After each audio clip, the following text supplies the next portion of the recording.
राधे राधे दोस्तों। शायद मेरी एक बात से आप लोग भी एग्री करते होंगे कि हमारी लाइफ में कुछ ऐसे लम्हे होते हैं, कुछ ऐसी तारीख होती है, दिन होते हैं जिनको हम हमेशा याद रखते हैं। उनके साथ हमारी कुछ खट्टी मीठी और कुछ कड़वी यादें हमेशा ही जुड़ी होती हैं। वैसे तो शारजाह में शिफ्ट हुए हमें 2 साल हो गए हैं, पर जब भी 10 सितंबर का दिन आता है ना तो मुझे बहुत सैड फील होता है और एकदम मैं चिड़चिड़ी सी हो जाती हूँ 2-3 दिन पहले से ही ना। पता नहीं छोटी छोटी बातों पे मुझे गुस्सा आने लग जाता है। मेरा मन बड़ा दुखी सा रहता है और कुछ भी अच्छा नहीं लगता, कुछ भी काम में मन नहीं लगता और बस ऐसे लगता है जैसे कुछ अधूरा सा है। जी हाँ, आज से 2 साल पहले ही 10 सितंबर को ही ना हम यहाँ दुबई में शिफ्ट हुए थे और मैं आज आपके साथ ना उस दिन की कुछ एक्सपीरियंस जो है, मेरी यादें हैं, वो आप लोगों के साथ शेयर करना चाहती हूँ। आपके पास किसी दिन कॉल आए और आपको बोला जाए कि आपको बस 1 हफ्ते में ही एक कंट्री को छोड़ के दूसरी कंट्री में शिफ्ट होना है और आप पहले से उसके लिए तैयार नहीं हो, मतलब आपको पता ही नहीं है कि आपको जाना है, और फिर आप लोगों को कैसे फील होगा।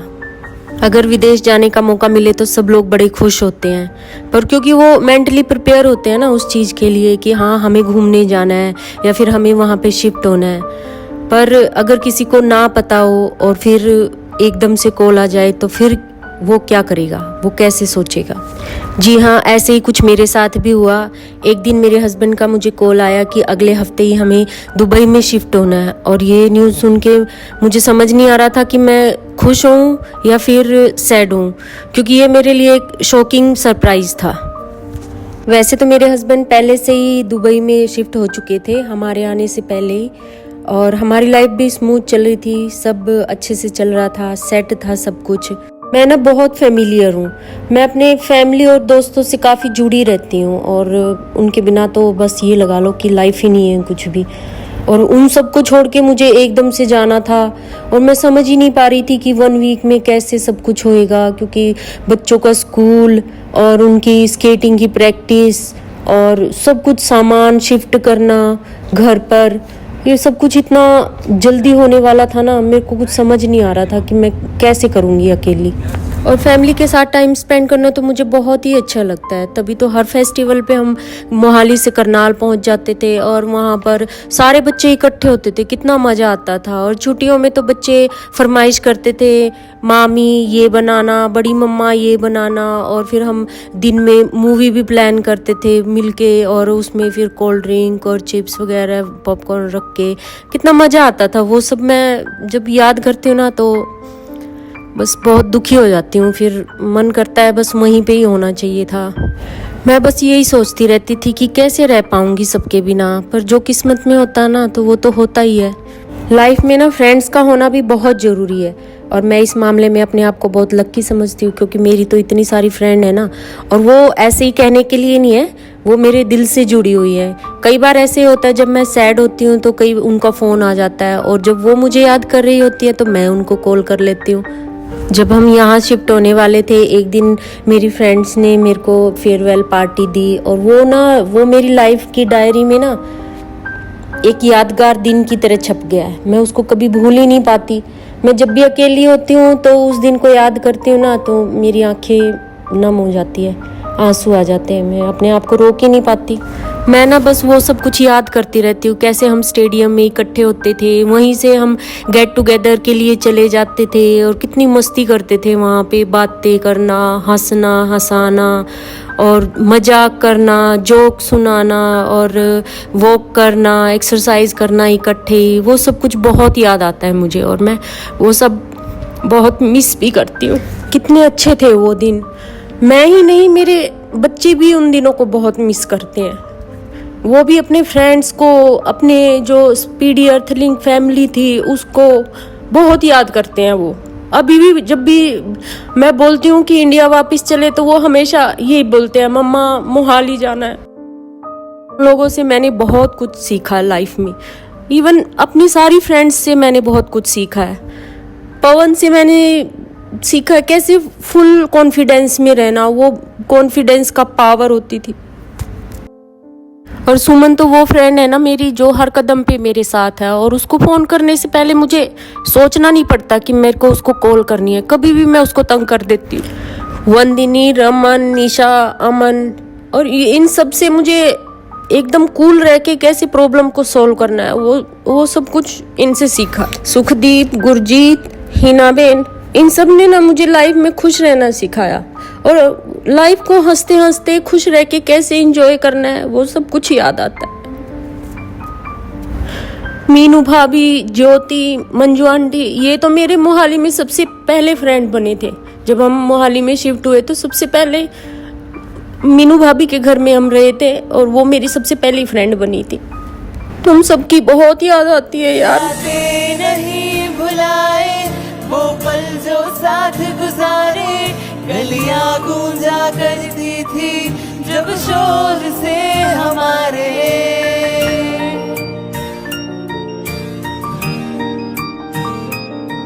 हालात है कुछ ऐसे हम तुमसे मिल ना पाए, ये दौर भी गुजरेगा फिर आएंगी फिजाएं, यारा मुझे जल्दी मिल,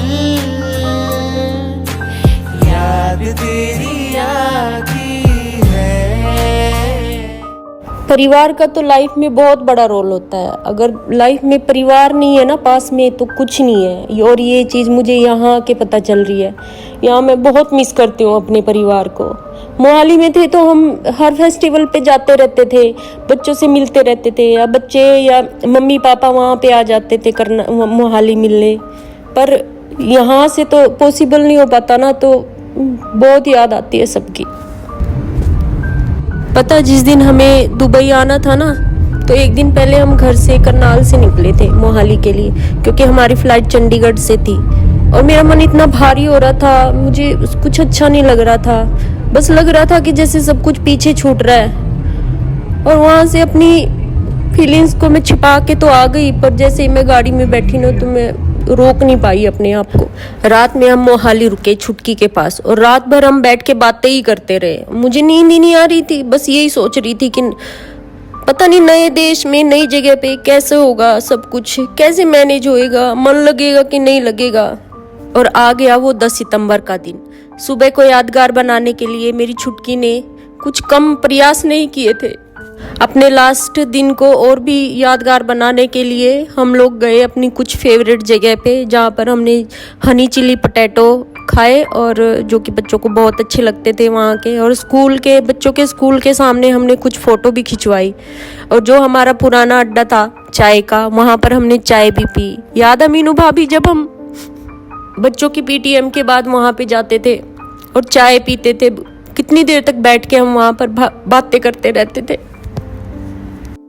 और घर वापस आए तो हमारी कैब भी आ चुकी थी और उसमें हमने अपना लगेज रखा और भारी मन से एयरपोर्ट की तरफ चल दिए। मुझे याद है जाने से पहले मैं वॉशरूम में जाकर कितना रोई थी वहाँ। और घर से निकल के मैं विराज की दादी मम्मा से मिलने के लिए गई आंटी से, तो वो इतने इमोशनल हो गए थे ना कि गले लग के रोने लग गए। सब लोग इतना प्यार करते थे ना वहाँ पे मुझे। और जब हम एयरपोर्ट पहुंचे तो वहाँ मम्मी पापा जी, सारे बच्चे, देवदक्ष, उर्मी, श्रेया, जीजा जी, स्वीटी, छुटकी, रोहित, जिंगल, सबको देख के ना फिर तो मैं और भी ज़्यादा इमोशनल हो गई थी। और आज भी जब मैं इस सीन को याद करती हूँ ना तो मेरी आंखें नम हो जाती है। मैं वहाँ पर कुछ बोल नहीं पाई, पर जितना दुख मुझे हो रहा था ना उतना सबको हो रहा था।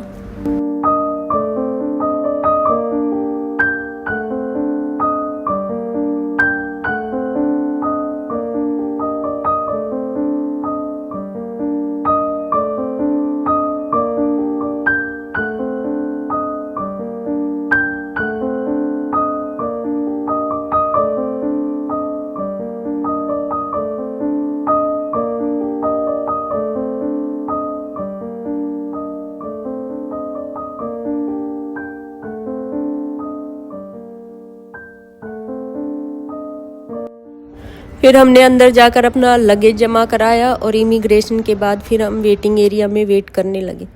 और जैसे ही हम वहाँ बैठे हुए थे ना तो मेरी फ्रेंड का फ़ोन आया, सुखदीप का, गुरजीत का, सुमन का, सबका, वंदिनी का, रमन का। और मेरे से कुछ बोला ही नहीं जा रहा था, पता नहीं क्यों गला इतना भरा हुआ था, आंखें मेरी नम थी, मैं कुछ बोल ही नहीं पाई उनको। मैं यही सोचती रही कि अब मम्मी पापा जी दीदी और मेरे भाई भाभी बहन बच्चे सारे कैसे मिलेंगे, अब इतनी जल्दी मिलना ही नहीं होगा। हम अपनी फ़्लाइट पकड़कर दुबई पहुँचे एयरपोर्ट पे, और वहाँ इतनी गर्मी थी ना, बहुत ज़्यादा उस टाइम में, सितंबर में बहुत गर्मी होती है यहाँ पर। और कैब पकड़कर फिर मेरी दूसरी बहन जो यहाँ पर रहती है, हम उसके घर आए, और वो पहले से ही नीचे अपनी बिल्डिंग के नीचे खड़ी थी हमारे स्वागत के लिए। बहुत खुश हुई वो देखकर। फिर हमने नहा धो के खाना खाया, और जब हम बैठे ही थे और मेरी बहन ने बस मेरे से वैसे ही पूछ लिया, दीदी कैसा लगा आपको दुबई आकर। बस उसने इतना पूछा ही था कि मैंने अपने फेस को दोनों हाथों से छिपा लिया और इतनी सिसक के रोने लगी ना, मेरा रुका ही नहीं रोना। वो पूछने लगी कि दीदी क्या हुआ। बस मैंने रोते रोते इतना बोला कि मेरी फैमिली और दोस्त सब इंडिया में छूट गए। ये जगह वैसे तो बहुत अच्छी है, नो डाउट, पर मेरी आंखें ना यहाँ पे हमेशा ही अपनों को ढूंढती रहती है। कभी कभी तो मैं ये सोचती हूँ अगर मेरी बहन यहाँ पे नहीं होती तो पता नहीं क्या होता हमारा। बस मैं आगे और क्या कहूँ। ये थी मेरी 10 सितंबर की कुछ यादें जो मुझे हमेशा ही याद आती हैं, और जब भी मैं याद करती हूँ ना तो मेरी आंखें नम हुए बिना रहती नहीं। बस मैं अपने परिवार और अपनी फ्रेंड्स के लिए इतना ही कहूँगी, आप लोगों की बहुत याद आती है। हमें भी बहुत याद आती है बड़की दीदी आपकी। तो फ्रेंड्स, ये थी बड़की दीदी की फीलिंग्स जो उन्होंने हमारे साथ शेयर की है आज के दिन की, 10 सितंबर की। तो अगर आपके साथ भी अभी कभी ऐसा हुआ हो कि आपको भी कहीं की दूसरी कंट्री में सडन शिफ्ट होना पड़ा है, या फिर किसी दूसरी स्टेट में आप शिफ्ट हुए हो, तो प्लीज़ अपनी फीलिंग्स को हमारे साथ शेयर कीजिए, कमेंट बॉक्स में लिखिए। और आपको भी अगर अपने फ्रेंड्स की इतनी ही याद आती है, अपनी फैमिली की इतनी याद आती है, तो प्लीज़ आप हमें बताइए। हम आपकी स्टोरी, आपकी कहानी, आपकी फीलिंग्स अपने चैनल पर आप दिखाएंगे। फ्रेंड्स, इस वीडियो को ज़्यादा से ज़्यादा शेयर कीजिए और उन लोगों तक पहुंचाइए जिनसे आपको लगता है कि आप उनसे कितने अटैच्ड हो। Thank you so much.